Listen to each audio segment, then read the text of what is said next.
Hello.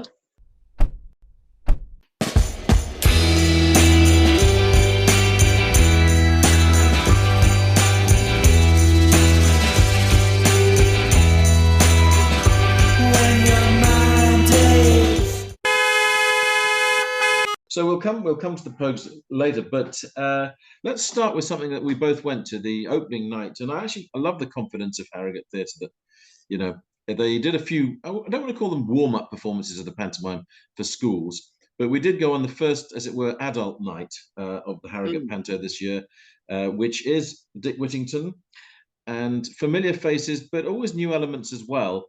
And you put the interesting suggestion why Harrogate pantomime is the best pantomime in the world. Quite a big claim, that one, Graham. Well, yeah, I mean, in a way, it's a ridiculous claim because it means for it to be true, I would have had to seen every other panto in the world, which of course just isn't possible. But I've said that because I hate panto, and I Mm, saw panto as a kid, and I didn't like as a kid. I took my nephew and niece when they were 7 and 8 or 10 and 8 to mm. King's Theatre, Edinburgh. This is about 1990, I think, to see a panto starring Les Dennis, and that confirmed me that I just hate panto. Panto's awful. And It's it's all interesting completely in formulaic, Scotland. There, and there was a great insult to tradition. intelligence. Well, yeah, but Stanley Baxter, legendary pantomimes, not the only great Scottish pantomime star. So, so for you, you weren't kind of this wasn't a Christmas staple that you would head off to Falkirk or you would head off to Glasgow or head off to Edinburgh for no, I what was was supposed to be the great Christmas thrill, a Scottish pantomime. no, I thought it was an insult to intelligence. It was all formulaic and a bit stupid and a bit vulgar, and yeah, I know it's funny as well. I'm not against humor, but I always find it just a bit of an insult. But the Harrogate Theatre panto, which I first went to, I don't know, about 7 or 8 years ago, mainly because the panto acting legend that is Tim Stedman, who always plays the funny guy and has done for 23 years now on the trot at Harrogate Theatre. I told him when I was interviewing him that I didn't like panto and therefore I'd never seen the Harrogate Theatre panto. And he said, come to the Harrogate Theatre panto, you will like it. And I went, yeah, yeah, yeah. He went, no, no, no, no, no. Come to Harrogate Theatre panto, you will like it. So I went and wow, wow, he was right because it's intelligent and it has just enough of the formula to make it a panto and no more. And it's definitely not insulting to intelligence. And No. it's really funny and it's really entertaining. So I love Harry Theatre Panto, so I thought it couldn't get any better. And wow, wow, this year it is better. It's the best one I've seen. And you were there, so you'll be Yeah, able to give a it's. I mean, there was a time when it was fair to say that one would watch the work of Berwick, Kaler, and York as the absolute apex of what pantomime could achieve in Yorkshire, and on the scale that it did. I've always banged the drum for Harrogate pantomime as well, and I do think now that of the best value pantomime across Yorkshire that we see that ticks, and I hate the expression ticks the boxes because it's much more than that. It's a far cleverer pantomime than that. But this is a pantomime that just each year does something that adds to it. So just giving some examples, last year Michael Lambourne came up to play the baddie in Harrogate for the first time. Wonderful, familiar actor to York Theatre Royal audiences, often from playing animals. A wonderful thespian voice. He is the Lamborghini of voices, and he's done storytelling. He's done wonderful work within Alexander Flanagan Wright's piece, The Great Gatsby, where he played the narrator in that. And he's done myriad things. He's directed, he's held youth theatre in York. But he is one of those actors who, on stage, that's where he's meant to be. He comes, he's alive anyway. He's just he's a bon vivant in life. But he was meant to play the baddie, like David Leonard meant to play the baddie and has done so wonderfully. yeah. But that's the You're new right, thing that's come Charles. through these last two Yeah. years, isn't it? He's really added to the Well, pantomime. normally Tim Stedman, who plays Idol Jack, and is always utterly hilarious and also very good at talking to the crowd, and Mm, he sort of leads the whole thing, even though he's not on stage the whole time. mm, Usually he stands out as being the best by distance, but they've strengthened the cast so much this year, including with yes. some actors, actresses making their debut, and with Mm, Michael coming on board recently. It didn't stand out quite as much because it's yeah. strength and depth now. It's like it was a ridiculously well acted panto by the whole cast from top to bottom, I thought.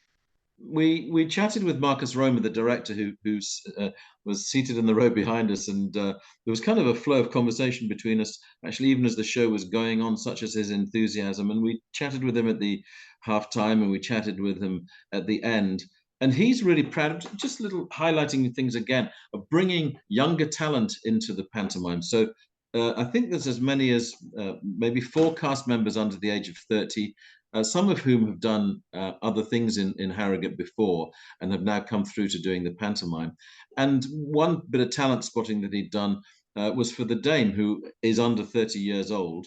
And he spotted him when he was 26 and has brought him forward this year to be in the Harrogate pantomime. And forgive me, Graham, for not having the programme in front of me to check the That's name. Harry Wyatt. His name's Harry Wyatt. Right. So Harry Wyatt, and he played Sir so it is the most. I think it's one of the most challenging roles in pantomime, and traditionally it's usually played by someone a little bit older because after all you are playing and the fatter. mother. You are someone a bit you fatter. are playing the veteran, and It's he's not a usually someone veteran. fatter, Charles. It's usually someone fatter as well. Yes, it's He's certainly almost that as well. almost a bit too slim to be the Dame. Yeah. But he was so good that you forgot all about that. He was absolutely amazing. And then I think the other Actually, factor that perhaps we should reflect on is Marcus's own involvement. For York audiences, they will be familiar with Marcus's work when he set up Pilot Theatre Company, originally Castleford, and then became a resident company at York Theatre Royal, and was instrumental in bringing multimedia into theatre, but also playing to a teenage audience, which is something that has continued with Pilot Theatre's work, and they're at the forefront of that in what they do. But Marcus also was always fascinated by the use of technology, what he could bring into shows that hadn't been there before. And just an example within this show, it isn't a case of just having a few children dressed as rats. Instead, and you could say, is this cheating? No, it's not, but it's using technology to have imagery of rats going across the backdrop. And details like that, we're in an age where we're used to multimedia now with pantomime, and he uses that very well. And the other detail that I love that he does, and he's always done this with pilot shows, at the end he puts a credit list up as if it were in a film, so you can check who played the roles, check who was musically director or whatever. I think all these kind of touches that he's done, it just takes this pantomime to a different level to others. Well, what they do, I mean, the script's by the chief executive theatre, David Bowen, and the late Phil Lowe, and also there's contributions to the script from Tim Stedman, the genius comedy panto actor as well. But what they do is that they stick within the traditions and the formula of what a panto is, but only as much as is necessary. Yeah. And everything else, every detail, every 20 seconds, there's something intelligent or unexpected or new that makes it worth taking seriously, because panto is primarily for children and it's primarily fairly silly. But Harrogate Theatre panto is so good it's almost worth reviewing like a drama. That's how good it is.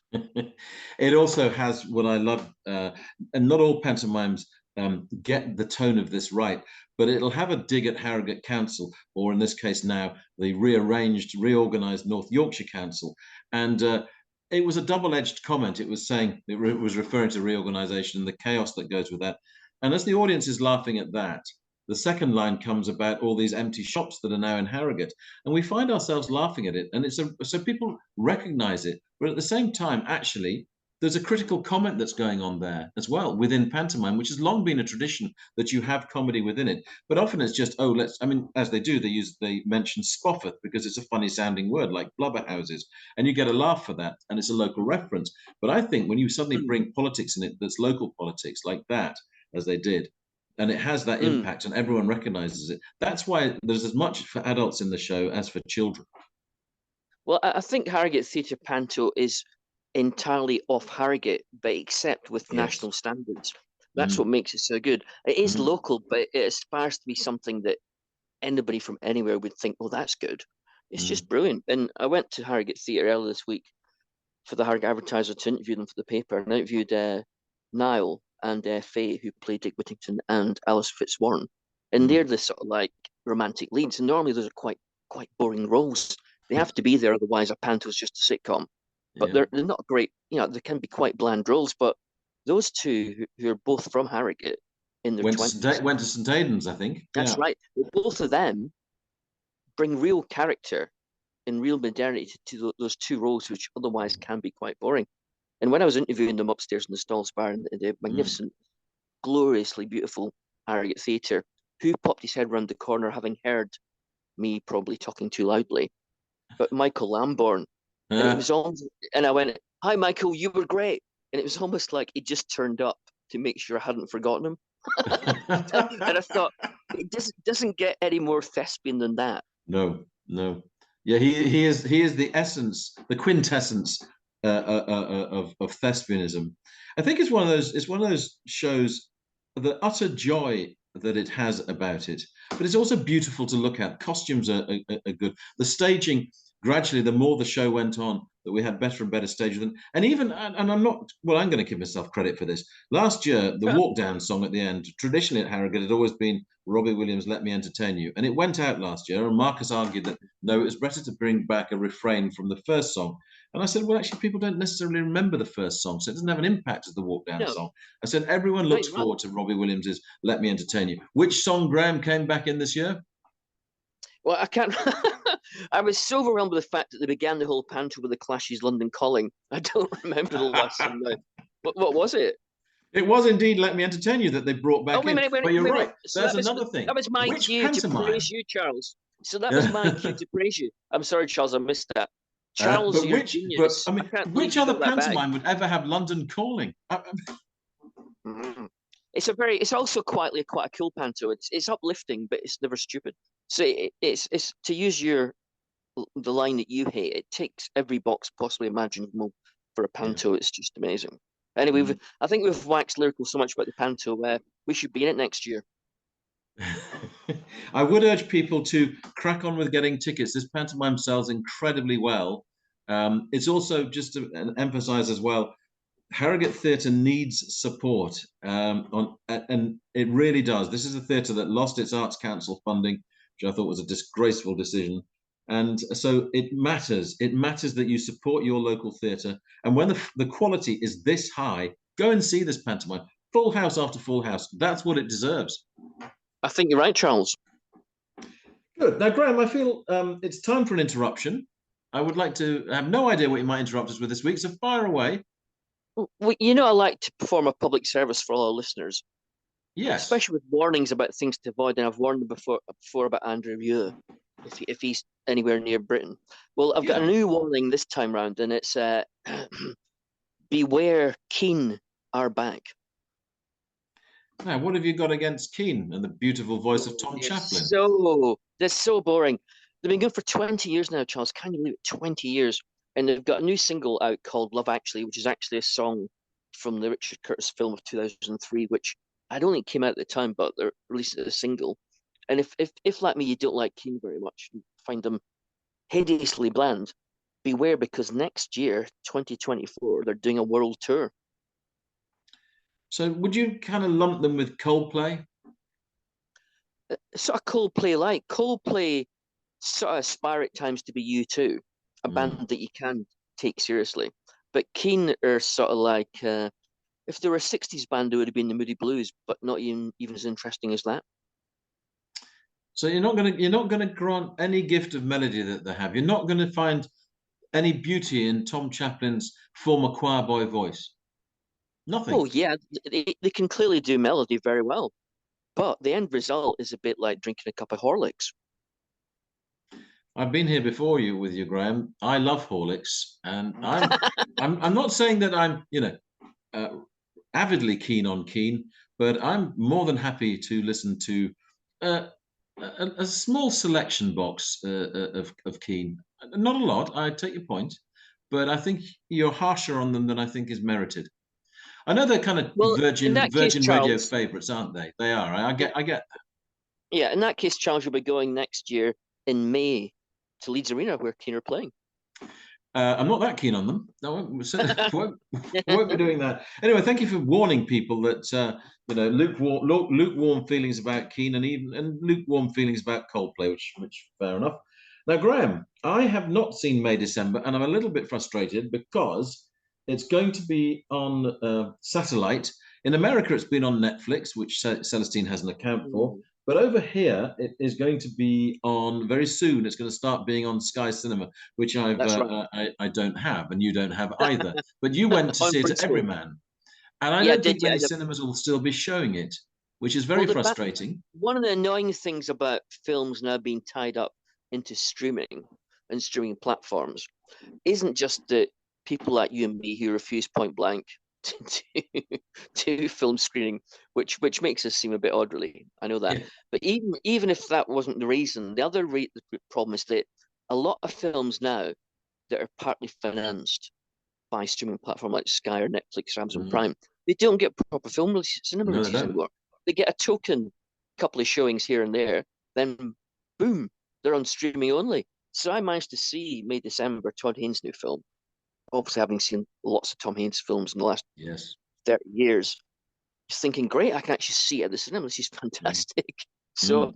I went along, and it stars Julianne Moore and Natalie Portman, and it's about uh, a woman, a middle-aged woman who had an affair with a pupil at school when she was a teacher, and they've been married now for more than 20 years, and they've got kids, and everything seems fine until that's Julianne Moore, the teacher, until Yeah. Natalie Portman comes along, the actress, who's about to star as Julianne Moore in a TV film adaptation of that whole scandalous incident, and it's all about her researching her and living with the family to see what she's really like. So the whole film's about what really happened. Was it really a case of abuse?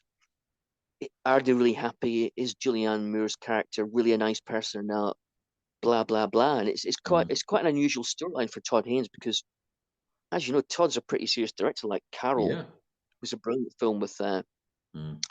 uh, Kate Blanchett, absolutely Mm. amazing film. And Far Mm. From Heaven, Yeah. great, safer film with Julianne Moore in Yeah. about 1995. That was another great film about Mm. the modern era of being scared of being outdoors and viruses. So this is quite a trashy storyline for Todd Haynes. You've described it as being slippery, and I don't think you meant in terms of people not being able to see it unless they have Sky Cinema. But in what terms is it slippery? Because I mean, his films. I'm not saying his films are elusive, but you have to work quite hard with and for reward with Todd Haynes' films. What's made this one slippery, and is that a good thing that it's slippery? Does it mean again you have to work quite hard with the film as an experience? Well, when I saw it, I originally thought, well, great actor by Julianne Moore, great actor by Natalie Portman, Mm. but the ending was a bit disappointing. And I thought, what was the point of the film? What did it mean? And I thought I understood what the point of the film was. I thought I understood the direction of the film. I thought I understood what Todd Haynes was getting at in the narrative and the way he directed it. But lo and behold, the next day I started to doubt my own opinion because the film trundles along nicely and you're sort of siding with Julianne Moore's character vis-a-vis Natalie Portman's character. Mm. But then something happens and there's a twist, and then the ending goes a certain way. And then you start to think, well, how good is Julianne Moore? What really did happen? If what is my opinion of what I think happened correct or not? And you really can't work out. Even if you think about the story of the film again, it's very hard to decipher who the good guy is, who the bad guy is, what's really happened. So it's quite an interesting film. And the fact it's got twists, that's not really a Todd Haynes thing. He doesn't No, really do it's not. twists. No, Yeah, no. twists aren't really an art house cinema director's favorite tool. So it's an unusual Todd Haynes film, and it's left a long aftertaste. Have you seen Saltburn? No, Right. I've heard a lot of good things about it, Yeah. I and I mean, know it's quite. go and see it, and then we'll talk about it because I think it's one of those films it's well worth talking about. The only reason I mention it there, a couple of points just to link in with that, is when you get to the end of the film, you think, well, what point's being made, and at first you think, well, actually, it's not really covering very new ground. But as you mentioned, actually, the more you get to think about the film and what you've seen within the film, it is a film that stays with you, not necessarily for good reasons. I read one review that put it beautifully, saying there are images in it that you will, that you'll never be able to You don't want unsee. But to. Yeah, but you know, and you Yeah, wish yeah. you could unsee them for having seen them. But we'll come back to Saltburn if you get the chance to go to that. What about the use of music in this film? That might seem an odd thing to ask, but I mean, Todd Haynes, again, music's important in filmmaking. How does he use music in this film? Well, he's always like Joseph Losey, the great Yeah, British European director of The Go-Between with Alan Bates and Julie Christie, yeah, which came out in 1991. He's always like Michel Legrand's soundtrack, his yeah. score to The Go-Between.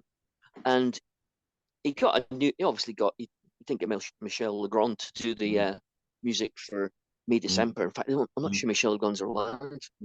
yeah. Probably isn't. So that's a major problem to ask him. But the guy got to do it. He gave him the sort of soundtrack of The Go-Between as a sort of guide to the sort of thing he All right. wanted. Mm. And they ended up deciding to actually virtually copy it. Not exactly, but No. fairly close. And it works because it gives it an extra texture. It's a bit like if you watch some of Jean-Luc Godard's greatest films in the 1960s, Mm. quite often the music doesn't seem to fit the images. And it's a bit like having an extra voice in the film, giving it an extra direction. And so that's the sort of thing that's achieved in mid-December. And it creates that slight sense of unease the whole time, where you're not entirely sure whether this is a satire or a drama, whether you're supposed to believe this bit or not. And the music helps achieve that. Natalie Portman's greatest performance, obviously, in recent times has been in that Perfume ad, but with absolute staggering acting in that, of course. Um, Tell me about her role in this. I mean, Julianne Moore, I think, is one of the great actresses of her generation and beyond, and filmmakers love working with Julianne. Natalie Portman, do we think that she's been underrated? And is this the kind of role that actually reminds us what a serious talent she is? She's one of those Hollywood actresses who's in Hollywood actresses quite often get Yeah. stereotyped and cast depending on how they look. Looks are even more important to women in Hollywood than they are for men, although looks matter to men. I mean, where would Brad Pitt be without his looks, or George Clooney? But for women, it's an even, more important thing that Mm. happens. So with Natalie Portman, unlike Julianne Moore, who's never chucked towards the sort of like glamorous roles particularly, No. Natalie Portman, who looks different to Julianne Moore, has been pushed a bit more towards traditional Mm. female stereotypical roles, although not to a huge degree, just No. more than Julianne Moore. So she's already appeared in lots of serious films in serious parts. But I always feel that she's very rarely allowed to carry a film on her own. She's normally part of two or three big actors, usually part of a one or two. And I'd like to see her take the main role above all other roles in a movie where she has to carry the film, because I think she could carry Mm. the film, but she's never been given that chance, I don't think, and Mm. she's not given the chance this either because she's playing opposite Julianne Moore. But I'm sure she could, How because about as the you say, chemistry she's a between the she's a talented actress. two of them? Perfect. They're both Mm. they come across as competitive, quietly bitchy, intelligent, sharp people. It's almost like mental dueling in Mm. verbal sparring. They're competing against each other. It's quite a clever film. If you don't think about it as you're watching it, it's a bit of a sort of trashy tabloid fodder type film. But if you think about it, there's a lot more going on than you think, and that's partly down to the two actresses who play the central characters because they've got so much richness in the performances that it brings the whole thing alive. Well, that's May December, and the title, Graham. Just before we finish on May December, is one of them called May and one of them bizarrely called December? It'd be a comedy if that was the case. No, that'd be a proper double act. No, it's obviously because when she was a teacher, she was December, and her Yeah, pupil was May. The massive imbalance in ages the gap in ages that the between title refers 17 to. and 36, I think, wasn't Mm. it? Yeah, yeah. Well, I think actually this is the big shock. I think it was 13 and Oh, sorry, because 36, having not seen which it, whereas you have. does Right. does Ah, yeah, okay. yeah, it does Right. make it a bigger issue, doesn't it? Yeah. Yeah. More, we're more in. Well, no, we won't go there and say anything inappropriate. So anyway, you'll have to see that unless Well, we could miraculously you talk find about a it, Charles, cinema but we're that's not asking for showing it, trouble. you're going to have to see it on Sky Cinema. Graham, there's time for another interruption. Well, yeah, I was just going to do a quick thing about bands that don't sound as good when you listen to them as they do when you read about them, i.e., bands that critics write lots of articles about and books about who sound amazing in print. But when you actually buy the albums and play the albums to death, you end up having not such a great experience. And I've got five bands in mind, and I was wondering if there were any bands that you know of I that I you don't think are as replayed. good as their reputations. Okay, I replayed for the first time in a long time. Never mind. Oh yeah, Nirvana, Okay, so there's obviously. a great lead single, "Smells Like Teen Spirit." I Hmm. think "Come As You Are" is on there, It but there's is. a lot of unlistenable hogwash on there that's completely You think so? overrated. Well, yeah, that wasn't quite what I was aiming at because I'm not talking about bands that aren't as good as you think. It's more about they're not as enjoyable to listen to as you think. So the thing But I about would still share that I Nevermind is was not it's enjoying that listenable. listening experience beyond those two great songs on there. Yeah. Well, I was thinking about more things that are a bit more arty, like for example, Soft Machine. Yep, So I go along Soft with that. Machine, Frank Zappa, yeah, yep, that's unlistenable. a good one. Another good one, Faust, the krautrock band. Yeah, I Mind go you, along with that. quite a few Captain krautrock Beefheart, bands completely aren't quite as good. unlistenable. No, no, it's not. It's not. They're always unlistenable because there are some Faust tracks that are good that I like listening to. There are some Soft Machine tracks. There are some Captain Beefheart tracks that are actually good as well. But it's the in their totality as a listening experience. It's not brilliant the whole time. So Aphex Twin, he has Yeah, brilliant moments, but there's a lot yeah. of Aphex Twin stuff. Or how about, and here's a big one, you're not allowed to criticize this band. But I would suggest that even though they have Haircut done some 100. great songs, no, they only did one album. They don't even count. Uh, yeah, you're just taking the mickey now. Sonic Youth, come on. Yeah, completely How many overrated. Sonic, how many Sonic Youth? Completely Listen, overrated. Absolutely listen, right, Graham. I'm not really criticizing them. It's just that they're not easy to listen to a lot of the time. And I think the champion band of all the bands that critics love, which if you read about them, you think, wow, this is a really interesting band. And then you buy the album and you go, ooh, still a bit interesting, but King Crimson. Yeah, I'm not going to argue with a single one of these judgments, Graham.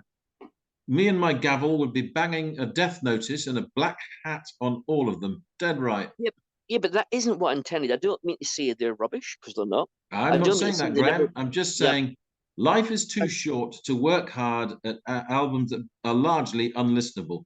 And there's so see, much music that is quite the reverse of that and is worth discovering.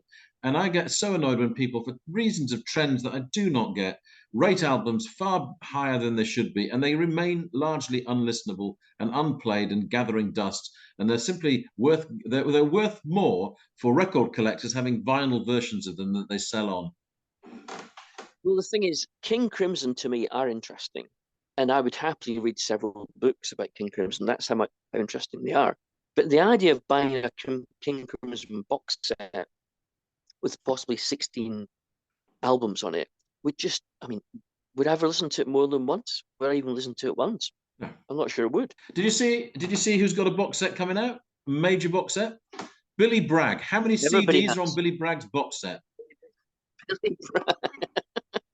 Yeah, but you should call it bragging rights. Bragging Is what you rights. should It's call it. 14. Yeah. 14 CDs of Mhm. Billy Bragg. Well, he's a great songwriter, but I've never liked his voice.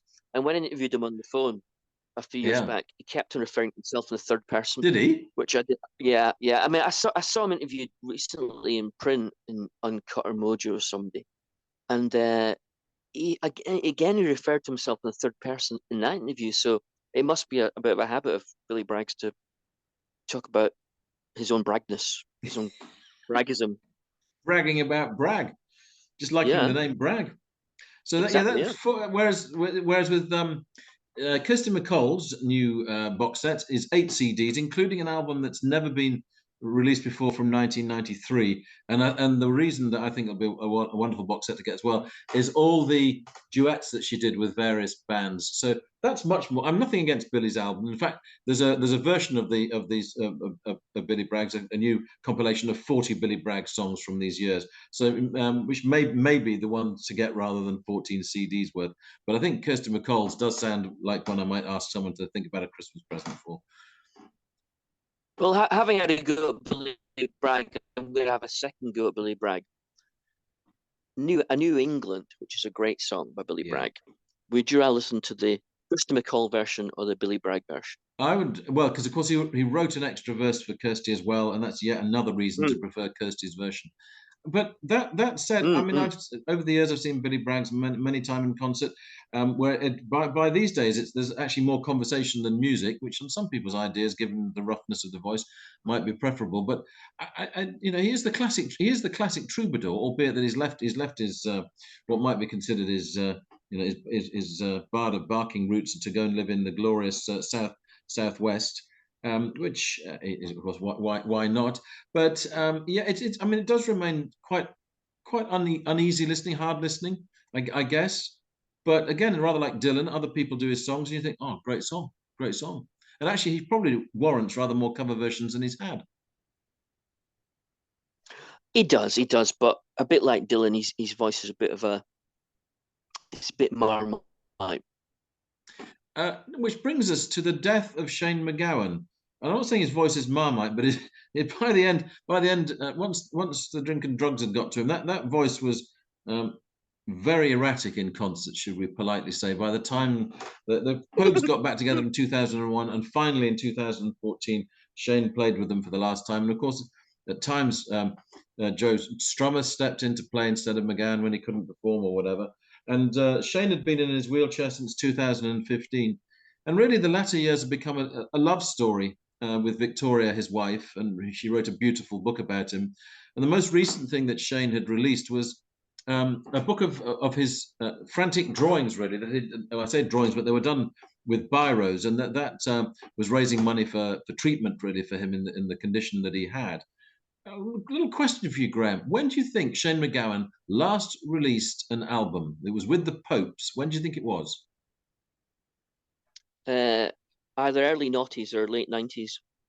So it was 1997, Crock of Gold, album made with the Popes, 1997. Yeah. Apparently, he has recently been working with a band called Cronin, with maybe covers and maybe new material. I don't think it was that clear in the obituaries that were written.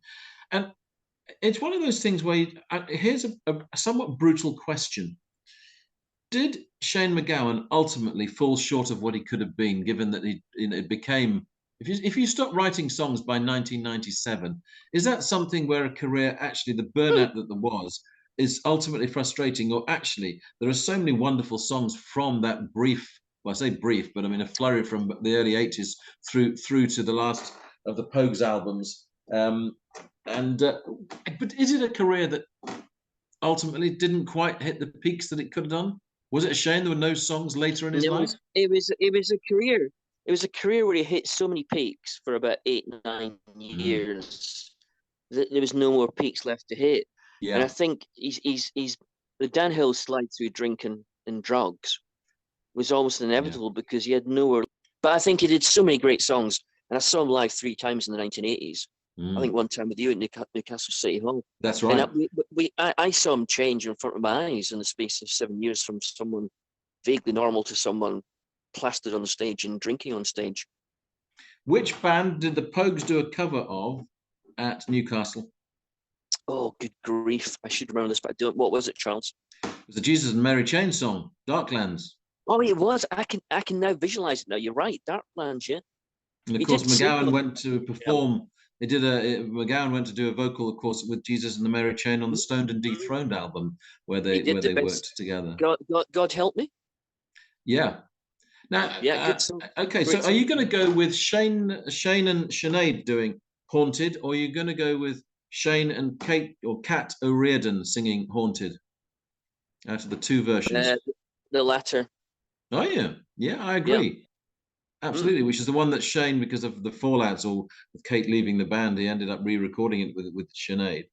Okay, Graham, Yeah, putting you on a spot, if you want to choose a favourite Pogues song, and not allowing you to include the obvious duet with the wonderful Kirsty, but who would do? Oh, maybe let's put it a different way. If you were to pick out one Pogues album that you'd recommend people to buy, and you're not going to go for greatest hits, but one of the studio albums, which one would it be, and why? well, one of the most good songs is "If I Should Fall from Yeah. Grace with God." It's packed with Yes. great songs, but I do like "A Pair of Brown Eyes" on Rum Sodomy and the Lash. It's a Yes. brilliant song. I, But he did I, so many I, great songs. "A Rainy Night in Soho." that's my favourite, Graham. That's my Mm-mm, favourite. Rainy Night in mm. Soho. So God bless Shane MacGowan, and I mean, in some ways, a miracle that Shane got to 65. And I think, Graham, you get it absolutely right that one should cherish the talent for what it was at its peak. And they remain some of the greatest gigs I ever saw. The Pogues, along with singing in Jury and the Blockheads, the Pogues are up there as my favourite gig experiences. Maybe Jesus and the Mary Chain at their peak up there as well. But the nights I had at the Pogues, which varied from even seeing them at an Oxford ball one time, and then, as you say, we saw them up at Newcastle. They were an extraordinary live band. It was an experience being like it was obviously to say it's like being at a football match, but in many ways it was. Yeah, And everyone though cheering for one they side, and the they extraordinary brought bond that was in there. they brought the party. Didn't matter where they were. They Yeah, walked on stage. It became a party yeah, absolutely. because they were Well, so full of life. God bless Shane, and you know, we our thoughts are with you, and obviously with Victoria as well at this time. And we thank that the Pogues music came our way, and I've been playing little else since he died, in the way that one tends to do when these things happen.